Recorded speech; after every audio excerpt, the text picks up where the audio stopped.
நமச்சிவாய வாழ்க. நாதன் தாள் வாழ்க. இமைப்பொழுதும் என் நெஞ்சில் நீங்காதான் தாள் வாழ்க. கோக்களி ஆண்ட குருமனிதன் தாள் வாழ்க. சிவாய நமக. அனைவருக்கும் வணக்கம். இன்னைக்கு நம்ம ராசி பலன்களை போறதுக்கு முன்னாடி சனி பகவானுடைய தனிச்சிறப்புகளை பற்றி பார்க்கலாம். சனி பகவான் நவகிரகங்களின் கர்ம கிரகம் மற்றும் தொழில் கிரகம் ஆகிறார். வாழ்வில் அனைத்து விதமான நல்ல விஷயங்களையும் அளிப்பவர். சூரியனின் மகன் என்றும் மந்தன் என்றும் அழைக்கப்படுகிறார். சனி பகவான் மட்டுமே ஈஸ்வர பட்டம் பெற்ற ஒரே கிரகம். மனிதர்களுக்கு மட்டுமல்லாமல் உலகத்தில் உள்ள அனைத்து வித கர்மாக்களுக்கும் தலைவர். ஆயுள், தொழில், கர்மா ஆகிய மூன்றுக்கும் அதிபதி காரகன். ஜாதகத்தில் ஆயுள் ஸ்தானாதிபதி பலம் குறைந்திருந்தாலும் சனி பலமாக இருந்தால் ஆயுள் தீர்க்கம் கிடைக்கும். சனி பகவானுக்குரிய ஆதிக்கம் பெற்ற விஷயங்கள்: உழைப்பு, சமூக நலன், தேச தொண்டு, தலைமை தாங்கும் வாய்ப்பு, வாழ்வியல், உலகியல் அறிவு, விஞ்ஞானத்தில் தேர்ச்சி, பெரிய இயந்திரங்கள், கிரக வரிசையில் 6வதாக வருபவர், சனிக்கிழமைக்கு ஆதிக்கம் செலுத்துபவர். அளவின் அடிப்படையில் குருவுக்கு அடுத்த பெரிய கிரகம் சனி. சனியின் பார்வை பலம்: குருவுக்கு பார்வை பலமும் சனிக்கு ஸ்தான பலமும் உள்ளது. சனி எந்த ஸ்தானத்தை பார்க்கிறாரோ அந்த ஸ்தானம் சிறிது காலத்திற்கு பிறகு பலமும் விருத்தியும் அடைகிறது. சனிக்கு 3, 7, 10 ஆகிய பார்வைகள் உள்ளன. 3ஆம் பார்வையும் 10ஆம் பார்வையும் சிறப்பு பார்வைகள் ஆகும். 2025ஆம் ஆண்டு சனி பயிற்சிக்கு ஒரு முக்கிய தனிச்சிறப்பு உள்ளது. சனி மகர ராசியில் உச்சம் அடைவது என்பது சுமார் 30 ஆண்டுகளுக்கு ஒரு முறை மட்டுமே நடைபெறுவது. சனி பகவான் கடைசியாக மகர ராசியில் இருந்தது 1990 மார்ச் முதல் 1993 மார்ச் வரை. அதற்கு முன்பு 1961 மகரத்தில் இருந்திருக்கிறார்.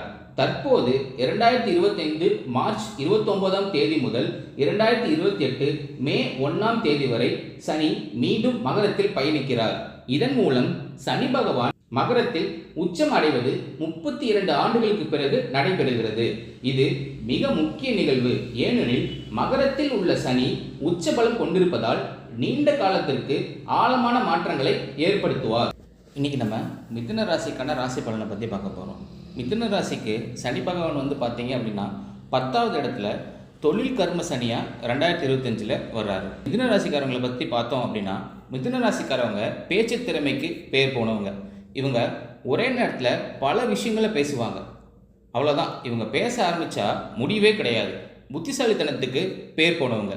எதையுமே ஃப்ளாஷ் ஸ்பீடில் அப்படியே டக்குன்னு புரிஞ்சுக்கக்கூடியவங்க.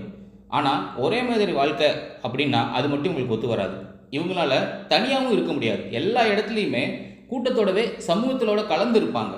காதல்லையும் புதுமை வேணும் அப்படின்னு நினைக்கக்கூடியவங்க. ஒரே மாதிரி லவ் ஸ்டோரியா அது போதாது, உங்களுக்கு செட் ஆகாது அப்படின்னு சொல்லிடுவாங்க. எப்போதுமே எக்ஸைட்மெண்ட்டோடவே இருக்கணும் அப்படின்னு நினைப்பாங்க. ஒரே நேரத்தில் 2 வேலை செய்யணும், இல்லைன்னா இவங்களுக்கு போர் அடிச்சிடும். மனசுக்குள்ள ஏதாவது நினச்சிட்டாங்க அப்படின்னா அதை சாதிக்காமல் விடவே மாட்டாங்க. சின்ன விஷயத்தை கூட ஆராய்ச்சி பண்ணி திருப்பி கேட்பாங்க. இவங்க சோர்ந்து போகவே மாட்டாங்க. எதையாவது கற்றுக்கணும், வளரணும், புதுசாக தெரிஞ்சுக்கணும் இது அப்படின்னு ஏதாவது பண்ணிக்கிட்டே தான் இருப்பாங்க. புதிய நண்பர்களையும் தேடிக்கிட்டே இருப்பாங்க. இவங்க ஒரு இடத்துல நிற்கவே மாட்டாங்க. எப்போதுமே வேகமான யோசனையோட ஏதாவது ஒன்று பண்ணிக்கிட்டு செஞ்சுக்கிட்டே தான் இருப்பாங்க. தொழிலையும் இவங்களோட புத்திசாலித்தனத்தை காட்டுவாங்க. இவங்களோட யாராவது பேசினா ஏதாவது ஒரு லாஜிக்கை போட்டு அவங்கள ஆஃப் பண்ணிடுவாங்க. அழகான வார்த்தைகளாலேயே அடுத்தவரை மயக்கிடுவாங்க. ஏண்டா நீ தப்பாக நினைக்கிறேன்னு கேட்டால் கூட அதுக்கு ஒரு ரீசன் சொல்லி சமாளிச்சிருவாங்க. நீங்கள் ஏதாவது யோசிக்கிறதுக்குள்ளே அவங்க யோசிச்சுட்டு போயிட்டே இருப்பாங்க.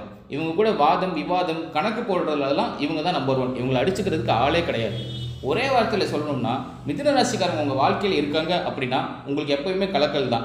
எப்போயுமே ஏதாவது ஒரு சுவாரஸ்யமாக ஏதாவது ஒன்று பண்ணிட்டு சுவாரஸ்யமாகவே உங்கள் வாழ்க்கையை வச்சுருந்துருப்பாங்க. மிதுன ராசிக்காரர்களே, இதுவரை உங்கள் ராசிக்கு 9ஆம் வீட்டில் அமர்ந்திருந்த சனி பகவான் நீங்கள் எதைத்தான் கடினமாக உழைத்த போதும் சரியான அங்கீகாரம் இல்லாமல் கையில் காசு தங்காமல் உங்களுக்கு அலைச்சலும் குடும்பத்தை விட்டு பிரிந்து ஊராக சுற்றவும் வைத்திருக்கலாம். ஆனால் இப்போ உங்கள் ராசிக்கு 10ஆம் வீட்டில் சனி பகவான் வருகிறார். இனி எல்லாம் நல்லதே நடக்கும். தொட்டது தொடங்கும். பித்ரு வழியில் சொத்து பிரச்சனை முடிவுக்கு வரும். மனைவி வழியில் ஆதரவு பெருகும். குழந்தை பாக்கியம் உண்டாகும். கோயில் கும்பாபிஷேகத்தில் முதல் மரியாதை கிடைக்கும். மிதுன ராசிக்கான நட்சத்திரத்துக்குரிய சனி பயிற்சி பலன்களை பற்றி பார்த்தோம் அப்படின்னா மிதுன ராசி மிருகசீரிஷம் நட்சத்திரத்துக்கு புது வீடு, வண்டி வாகனம் யோகம் உண்டாகும். வீடு கட்ட எதிர்பார்த்த லோன் சாங்ஷன் ஆகும். சிலருக்கு நிலை மாற்றம் ஏற்படும். புதிய செல்போன் மற்றும் வீட்டுக்கு தேவையானதெல்லாம் வாங்குவீங்க. மிதுன ராசிக்காரங்க திருவாதிரை நட்சத்திரத்திற்கு திடீர் யோகம் உண்டாகும். திருமணம், கிரகப்பிரவேசம் என வீடு களை கட்டும். அயல்நாடு சென்று வருவீர்கள். திடீர் செல்வாக்கு, பணப்புழக்கம், தங்க நகை வாங்குவீர்கள். அரசாங்கம் மூலம் ஆதாயம் அடைவீர்கள். மிதுன ராசி புனர்பூசம் நட்சத்திரத்தில் உற்சாகம் இல்லாமல் சோர்வாகவும் சலிப்பாகவும் இருந்தவர்கள் இனி புத்துணர்ச்சியுடன் காணப்படுவீர்கள். பிள்ளைகளால் பெருமை அடைவீர்கள். அலுவலகம் செல்லும் பெண்களுக்கு நல்ல ஆதாயம் ஏற்படும். உங்கள் நிர்வாக திறமையால் திடீர் பதவி உயர்வு கிடைக்கும். சம்பளமும் அதிகரிக்கும். மிதுன ராசிக்காரங்க பொருளாதாரத்தில் நிறைய சிக்கல். இப்போ நம்ம மிதுன ராசிக்கான பொது பலனை பற்றி பார்க்கலாம். மிதுன ராசிக்காரங்க பொருளாதாரத்தில் நிறைய சிக்கல், கடன் பிரச்சனை, குடும்ப பிரச்சனை, ஏகப்பட்ட சிக்கல் எல்லாமே சந்திச்சுட்டு 2025க்கு வந்திருப்பீங்க. 2025லையும் இன்னைக்கு இந்த நாள் வரைக்கும், இந்த நிமிஷம் வரைக்குமே உங்கள் வாழ்க்கையில் நல்லதுங்கிறது எதுவுமே நடந்திருக்காது. உங்களுக்கு எப்போ நல்ல காலம் ஆரம்பிக்க போகுது அப்படின்னு பார்த்தீங்கன்னா, உங்களுக்கு மார்ச் 29ஆம் தேதிக்கு பார்த்தீங்கன்னா உங்களுக்கு சனி பயிற்சி ஸ்டார்ட் ஆக போகுது. சனி பகவான் கும்பராசியிலிருந்து மீன ராசியில் ஒரு 6 மாத காலம் சஞ்சாரம் பண்ணிட்டு மீண்டும் பார்த்தீங்கன்னா கும்பராசிக்கே வருகிறார். இந்த ஒரு 6 மாத காலம் அப்படிங்கிறது 12 ராசியை விட மிதுன ராசிக்கு அதிகமான நல்ல நல்ல பலன்களை எல்லாம் சனி பகவான் உங்களுக்கு அள்ளித்தர போகிறார். ஏன்னா சனி பகவானை கண்டு நிறைய பேர் பயந்துட்டு இருப்பீங்க. அதாவது பார்த்தீங்கன்னா சனி பகவான் என்ன பண்ணுவார் அப்படின்னு பார்த்தீங்கன்னா, முதல்ல நீங்கள் செய்த கர்மாவுக்கு ஏற்ற தண்டனையை ஃபஸ்ட்டு கொடுத்துருவார். அதுக்கப்புறம் நீங்கள் வாழ்க்கையில் எதையெல்லாம் இழந்துட்டு கஷ்டப்பட்டுட்டு இருக்கீங்களோ அதையெல்லாம் மீண்டும் உங்களுக்கு சனி பகவான் உங்களுக்கு பெற்று தருவார்.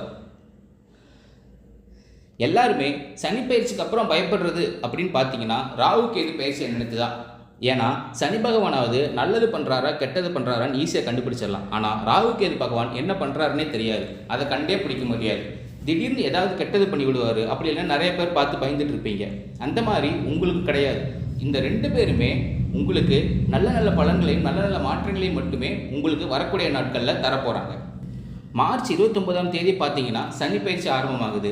மே 14ஆம் தேதி பார்த்தீங்க அப்படின்னா குரு பயிற்சி ஆரம்பமாகுது. மே 18ஆம் தேதி பார்த்தீங்கன்னா ராகு கேது பயிற்சி ஆரம்பமாகுது. இந்த 3 பயிற்சியுமே மிதுன ராசிக்கு மிகுந்த நல்ல நல்ல பலன்களை எல்லாம் அள்ளித்தர போகிறாங்க. மிதுன ராசிக்காரர்களுக்கு பொருளாதாரத்தில் நல்ல ஒரு முன்னேற்றத்தை அடைவீங்க. ஏன்னா தகுதிக்கேற்ற வேலை அப்படிங்கிறது வரக்கூடிய நாட்களில் கிடைக்க போகுது. நீங்கள் அரசாங்க வேலைக்கு ட்ரை பண்ணாலும் சரி, இல்லை ப்ரைவேட் ஜாப்புக்கு ட்ரை பண்ணாலும் சரி, நீங்கள் எந்த ஜாப்புக்கு ட்ரை பண்ணாலும் நீங்கள் எதிர்பார்த்த வேலை அப்படிங்கிறது 100க்கு 100% உங்களுக்கு நிச்சயமாக கிடைக்கும்.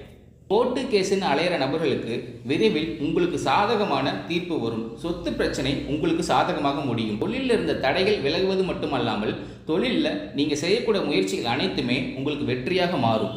சனி பகவானுடைய பார்வை உங்களுக்கு நேரடியாக இருக்கிறதுனால வருமானம் உங்களுக்கு பல வழிகளில் வரும். தொழிலில் லாபம் சற்று அதிகமாகவே கிடைக்கும். அரசியல்வாதிகளை பொறுத்த வரைக்கும் புதிய பொறுப்புகள், புதிய பதவிகள் எல்லாம் தானாக உங்களை தேடி வந்து சேரும். கேதுவால் உங்களுடைய செல்வாக்கு உயரும். உடல் ஆரோக்கியம் மேம்படும். சங்கடங்கள் நீங்கும். உங்கள் வாழ்க்கையிலும், உங்கள் தொழில் வாழ்க்கையிலும் சரி, உங்கள் இல்லறை வாழ்க்கையிலும் சரி, இருந்த பிரச்சனைகள் அனைத்துமே வரக்கூடிய நாட்களில் விலகப் போகுது. நீங்கள் வேலை செய்யும் இடங்களில் உங்களுக்கு கிடைக்க வேண்டிய சலுகைகள் எல்லாம் இது நாள் வரைக்கும் கிடைக்காம இருந்திருக்கும். வரக்கூடிய நாட்களில் பார்த்தீங்க அப்படின்னா நீங்கள் உங்களுக்கு கிடைக்க வேண்டிய சலுகைகள் எல்லாம் கிடைக்க போகுது. உங்கள் வார்த்தைக்கு மதிப்பும் மரியாதையும் உயரப்போகுது. இனி தொழிலையும் நல்ல ஒரு வளர்ச்சி அப்படிங்கிறது ஏற்படும். உங்கள் வார்த்தைக்கு மதிப்பு மரியாதை கிடைக்கும். சிலர் நீங்கள் எதிர்பார்த்த உயர்வு, பதவி பொறுப்பு எல்லாமே தானாக உங்களை சேரும். தொழிலில் இருந்த தடைகள் விலகுவது மட்டுமல்லாமல் சிலர் புதிதாக தொழில் தொடங்குவீங்க. உற்பத்தியில் இருந்த தடைகள் நீங்கி தொழிலை விரிவு செய்வீங்க. வரக்கூடிய நாட்களில் உங்களுக்கு விற்பனை அதிகமாகும். ஏற்றுமதி இறக்குமதி தொழிலில் நல்ல லாபம் கிடைக்கும். நீங்கள் செய்யக்கூடியது சின்ன தொழிலாக இருந்தாலும் சரி, பெரிய தொழிலாக இருந்தாலும் சரி, நல்ல ஒரு வளர்ச்சி அப்படிங்கிறது உங்களுக்கு நிச்சயம் ஏற்படும். மிதுன ராசிக்கு திருமண நிலை அப்படிங்கிறது தள்ளி போயிட்டே இருக்குது. விரைவில் பார்த்தீங்கன்னா நீங்கள் எதிர்பார்த்த மாதிரியே நல்ல ஒரு வரன் நிச்சயமாக உங்களுக்கு அமையும். வாழ்க்கை துணையை இழந்த மிதுன ராசி ஆண்களோ பெண்களோ மறுமணத்தை நோக்கி காத்திருக்கீங்க அப்படின்னா விரைவில் மறுமணத்துக்கான வாய்ப்பும் உங்களுக்கு அதிகமாக இருக்குது. குடும்பத்தில் உள்ள பிரச்சனைகள் நீங்கி தம்பதிகள் ஒருத்தருக்கு ஒருத்தர் புரிஞ்சுக்குவீங்க. புதிய வண்டி வாகனம் வாங்குவீங்க. புதிய சொத்துக்கள் வாங்குவீங்க. மிதுன ராசிக்காரர்களுக்கு பரிகாரம்னு பார்த்தீங்க அப்படின்னா, சனிக்கிழமையில் எள்ளு கலந்த சாதத்தை ஏழைகளுக்கு தானம் செய்தால் வாழ்க்கை வளமாகும். இன்றைக்கி நம்ம பார்த்தது எல்லாமே மிதுன ராசிக்கான பொது பலன்கள் மட்டும்தான். அவரவர் ஜாதகத்துக்கு ஏற்ப பொது பலனில் மாற்றம் ஏற்படலாம். வரக்கூடிய நாட்கள் அனைத்துமே மிதுன ராசிக்காரர்களுக்கு இனிய நாட்களாக அமைய வாழ்த்துக்கள். சிவாய நமக. நன்றி, வணக்கம்.